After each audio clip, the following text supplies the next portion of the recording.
Ramai di jagat maya kisah pilu seorang karyawati asal Cikarang, Jawa Barat yang merasa dirinya dilecehkan oleh atasannya di kantor.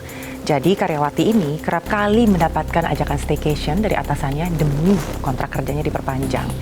Dan dia diperhadapkan oleh dua pilihan, kontraknya selamat atau karirnya tamat. Fakta pelecehan perempuan ini marak terjadi dan bagaikan gunung es. Dari permukaan terlihat banyak, padahal di dasarnya jauh lebih banyak. Selengkapnya dalam Inside Story with Anggi.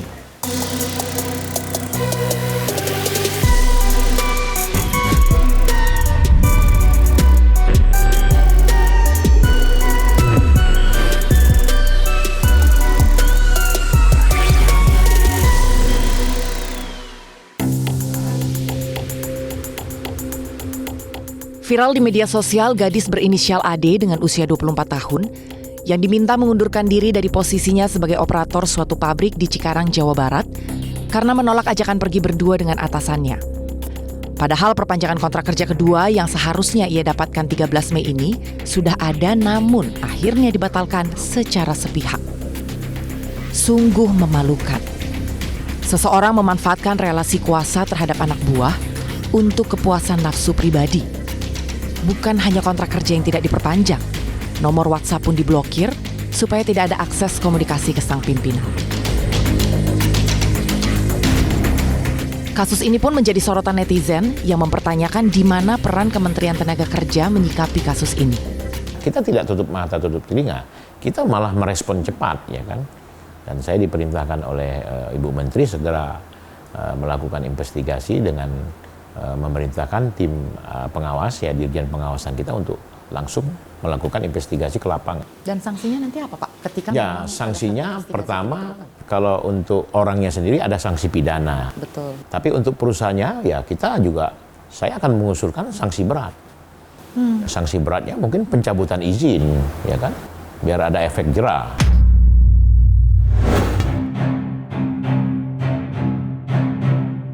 Ternyata nafsu bejat sang atasan, modus ngajak jalan karyawati udah jadi rahasia umum. Banyak pegawai yang udah tahu, dan pernah ada yang beberapa kali bernasib sama, hanya aja nggak berani berbicara alias nggak berani speak up. Mungkin malu, mungkin takut, atau mungkin diancam. Berbeda dengan kolega yang lain, korban Ade justru memberanikan diri untuk melaporkan perbuatan atasannya ke pihak kepolisian. Meski ada keraguan apakah kasus ini akan diusut tuntas oleh penegak hukum, mengingat posisi korban Ade hanyalah seorang buruh yang berhadapan dengan manajer perusahaan outsourcing tempat ia bekerja. Untuk itu saya bersama dengan tim Inside Story melakukan perjalanan ke daerah Cikarang, Jawa Barat untuk bertemu langsung dengan korban Ade dan kuasa hukumnya untuk mengetahui sudah sejauh apa proses hukum yang berjalan.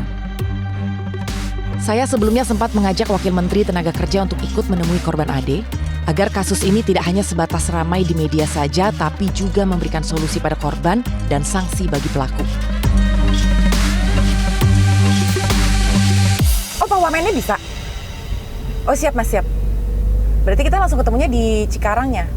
Nanti saya coba tanya sama... Gimana? Ke pabrik?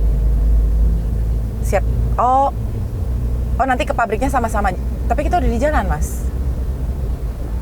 Oh, Bapak juga udah di jalan. Oh, iya, oke.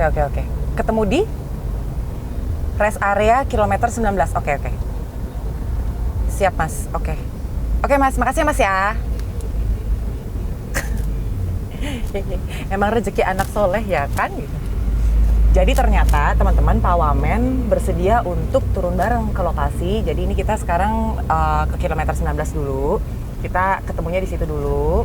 Dan sekalian, bukan brief ya, tapi mungkin sekalian menentukan nih kita mau kemana dulu. Mau ketemu korban dulu atau kita mau ke pabriknya dulu. Jadi sekarang kita menuju ke kilometer 19.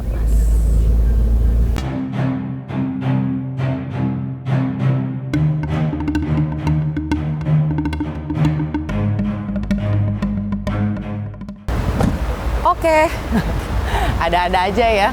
Ternyata mau liputan, ternyata Pak Wamennya bisa. Terus ngajak ketemunya lucu lagi di tempat makan rest area. Halo Anggi, apa kabar? Sehat Pak. Ya, Mas Anggi, Pak. Halo. Kantor saya nih. Siap, Mas. Di Konsumer Pengawas. Jadi setelah mengikuti berbagai perizinan gitu kan, bisa Ya. juga membawa dan membujuk sih sebenarnya, membujuk Pak Wamen untuk ikut sidak. Makasih loh Pak, Ya, di tengah-tengah kesibukannya. siap. Susah juga soalnya loh pemirsa. Pak, nanti kalau misalnya kita ke sana kan ini kita akan ketemu dengan korban gitu ya Pak. Ya. Karena yang ingin pertama kali disampaikan apa Pak? Ya, pertama turut berbelasungkawa, ya artinya prihatin terhadap apa yang terjadi terhadap diri Pak Ade. Ya, saya belum pernah ketemu dan belum pernah kontak juga, hanya tahu dari sosial media dan dari tim pengawas saya. Jadi Ade itu kalau nggak salah panggilan. Iya betul. Kita akan memberikan support moral ya sebagai pelayan masyarakat ya, sebagai wakil menteri memberikan support moral untuk memotivasi agar Mbak Ade ini tetap kuat, tabah ya kan. Apalagi dia sudah memberikan semacam motivasi keberanian untuk mengungkapkan Iya. hal-hal yang tidak berani orang sembarang ungkapkan. Padahal ini kejadian sudah banyak dan infonya memang sudah sering. Nah, jadi ini yang artinya keterbukaan oleh Mbak Ade ini luar biasa dan kita beri apresiasi. Dan saya juga menyarankan kepada semua pihak yang kalau terzolimi atau teraniaya ya melaporkan kepada kami sebagai regulator atau penanggung jawab untuk memberikan perhatian yang baik kepada masyarakat ya, kepada korban gitu. Jadi Sempat ini nggak Pak? Sempat koordinasi dengan kementerian-kementerian lain gitu, karena sebetulnya kan kasus iya. ini nggak cuma sekali. Jadi- hanya viralnya baru ini nih. benar. Jadi kalau kita koordinasi dengan kementerian lembaga yang lain itu termasuk dengan PPA ya, Iya. Perempuan dan Anak ya, Kementerian Perempuan dan Anak. Kemudian dengan Kementerian Hukum dan HAM, Kementerian Sosial. Jadi memang ada beberapa kaitannya dengan lembaga kementerian dan beberapa instansi Iya. yang memang harus bekerja sama untuk mengatasi ini ya. Apalagi kemarin kan Presiden sudah menginstruksikan soal stunting ya kan. Iya. Nah, jadi ini juga Sekalian. ya gitu. sekalian juga kita akan perhatikan gitu. Betul. Jadi perlakuan terhadap pekerja perempuan dan anak-anak. Jadi banyak juga dalam Kementerian Tenaga Kerja itu banyak juga anak-anak yang dipekerjakan atau bekerja di suatu perusahaan ya. Dan mereka memang ada juga anak-anak yang di bawah umur. Nah, ini memang tidak boleh, tapi memang karena kehidupan, karena mereka ingin melanjutkan hidup, ya terpaksalah mereka bekerja dalam kondisi memang mereka membutuhkan. Jadi usia-usia anak-anak ini memang bekerja karena keadaan, bukan karena mereka dipaksa, bukan. Iya. Karena ya Betul. itu tadi ya Pak, kadang-kadang orang yang memang kelihatan butuh banget kerja gitu kan, kayak adik nih salah satunya, Iya. terus ada anak kecil, ini bisa jadi celah untuk mereka yang punya bukan kekuasaan ya, kekuatan lebih gitu ya, akhirnya memanfaatkan relasi kuasa itu gitu. Iya. Jadi pengawasannya ini gimana nih Pak? Jadi ya ini pelajaran juga ya, artinya kami di Kementerian Tenaga Kerja harus berusaha memperbaiki sistem ya, Betul. sehingga memang sistem pengawasannya lebih diperketat. Nah, memang pengawasan kita ini terbatas jumlahnya. Tadi saya sudah cross check, itu pengawas kita itu hampir 1.600-an ya di seluruh Indonesia. Ya, ini mana cukup ya kan. Di kantor saya pengawasnya cuma 32 orang di kantor pusat. Jadi kita sementara provinsi aja ada 38 sekarang sudah pemekaran kan. Kemudian provinsi, kabupaten kota ada 500 lebih ya, 514-an kabupaten kota. Jadi memang sangat minim sekali. Nah, jadi memang kita harus meningkatkan jumlah pengawas kita sampai ke daerah, sampai di Betul. kabupaten kota. Betul. Nah, ini penting sekali. Betul. Apalagi sekarang udah ada media sosial. Oke. Jadi pemantauan masyarakat udah semakin kenceng nih Pak, ya kan? Masyarakat juga gampang karena media sosial yang Mbak Anggi ceritakan tadi, banyak informasi cepat ya kan. Iya. Kejadian di suatu daerah sudah viral Benar. dalam sekian menit ya kan, dalam Iya. cepat sekali. Benar. Ya. Sementara sumber daya manusia untuk mengawasi sampai ke daerah nih masih belum banyak. banyak Ya. gitu. Itu udah dibicarakan juga Pak? dengan Sudah dibicarakan dengan pihak pemerintah pusat dan pihak kementerian lembaga terkait, ya kan. Nah, jadi kita juga sedang berkoordinasi agar kepolisian sebagai aparatur penegakan hukum langsung untuk segera juga kalau kami mendapatkan laporan terus kami melakukan pengaduan atau masyarakat melakukan pengaduan, ya kami juga menghimbau kepada pihak kepolisian untuk segera memproses ini, jangan berlarut-larut. Jadi biar semua bisa tertangani dengan cepat dan semua masyarakat bisa terlindungi dengan baik. Nah, itu yang kita inginkan. Jadi setelah ada laporan dari pengawas kami, jadi PT ini merupakan perusahaan outsourcing yang dikontrak oleh perusahaan tempat si adik bekerja. Ya, kosmetik ya. Artinya jadi ketika ini mendapatkan kontrak untuk merekrut karyawan, nah inilah yang bertanggung jawab terhadap tenaga-tenaga outsourcing yang memang notabene perjanjian yang mereka lakukan adalah tenaga-tenaga yang kontrak. PKWT ya, jadi mereka diperpanjang tiap tahun dan bisa dievaluasi. Tapi jangan salah, jadi Mbak Anggi, PKWT pun mendapatkan perlakuan sama dengan yang seperti yang saya ceritakan kemarin, seperti dengan karyawan tetap, ya kan. Jadi fasilitas juga sama, perlakuan kerja juga sama. Yang jelas hanya dikontrak per tahun sesuai dengan perjanjian kerja yang mereka buat, gitu.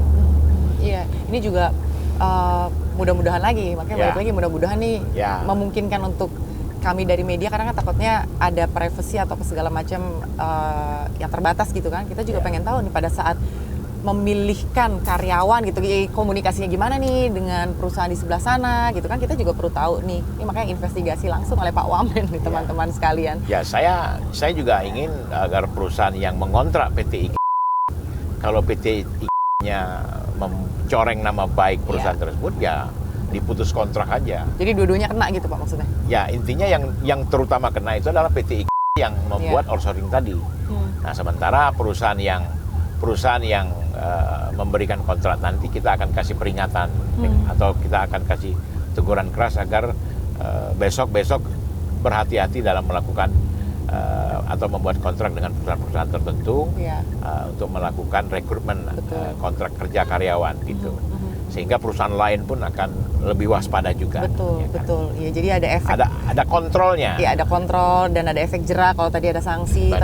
Termasuk nanti kalau keburu juga ini pemirsa, kita mau ke Kapolres supaya bisa benar-benar transparan gitu kan ya Pak. Ini prosesnya udah sejauh mana gitu kan. Dari sekarang ini kan masyarakat juga melihatnya apa mungkin nih si Ade ini menang gitu kan. Melihat dia ini fight-nya itu sama perusahaan gitu kan. Biasanya kan kalau orang yang lebih kecil kalau saya sih sebagai pimpinan di Kementerian Tenaga Kerja, seharusnya ya pihak-pihak terkait ya aparatur negara ya kayak kepolisian ya bersikap seobjektif mungkin, ya kan. Jadi tidak melihat mau dia perusahaan atau dia penguasa atau apa, kalau dia salah ya kita tidak tegas gitu. Prinsip-prinsip keadilan ini harus ditegakkan, Mbak Anggi. Jadi sehingga negara kita ini kan katanya negara hukum. Berlakulah hukum yang adil dan hukum yang bijak. Begitu. Jadi ini seru nih pemirsa, seru nih hari ini karena dan sidaknya langsung sama kasus-kasus yang tidak terungkap, yang orang tidak berani mengungkap, itu tidak akan terjadi. Ya kan? Karena kontrolnya sekarang udah di mana-mana ya. Sudah ada di mana-mana.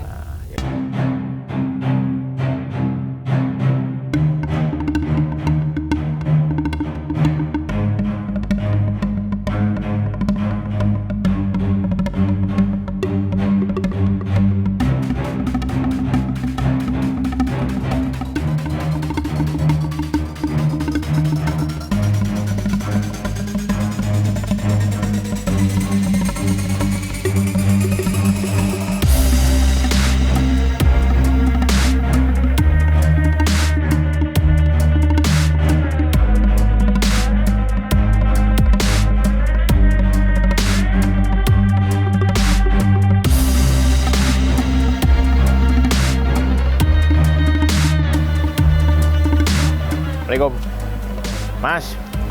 Ya, salam kenal. Oke, matur suwun. Ya. Kita masuk nih. Ya. Sepatu dulu.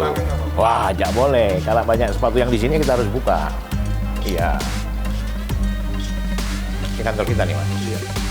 Saya sih lihat di ini aja, lihat di sosial media. Ya.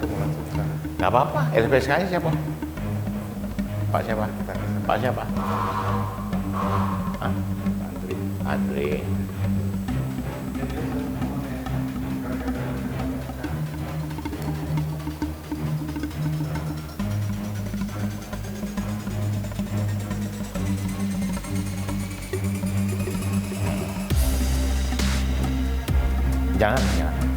Jangan diliput, nggak usah. Ya kita sepakati dulu. Jangan, biasanya LPSK nggak mau diliput. Kali korbannya. Iya, jangan disamain.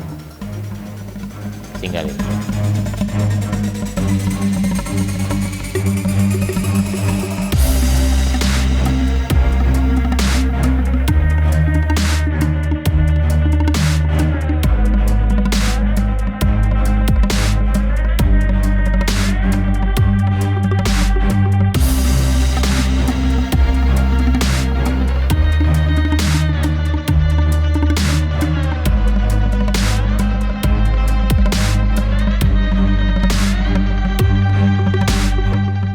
Iya Pak, dia kayaknya marah gara-gara saya nggak mau diajak jalan, kata gitu. Terus udah gitu kan saya mau Pak Wakil Menteri Tenaga Kerjaan bagus samain deh. Kalau kagak izin tuh gue cabut jadi lama.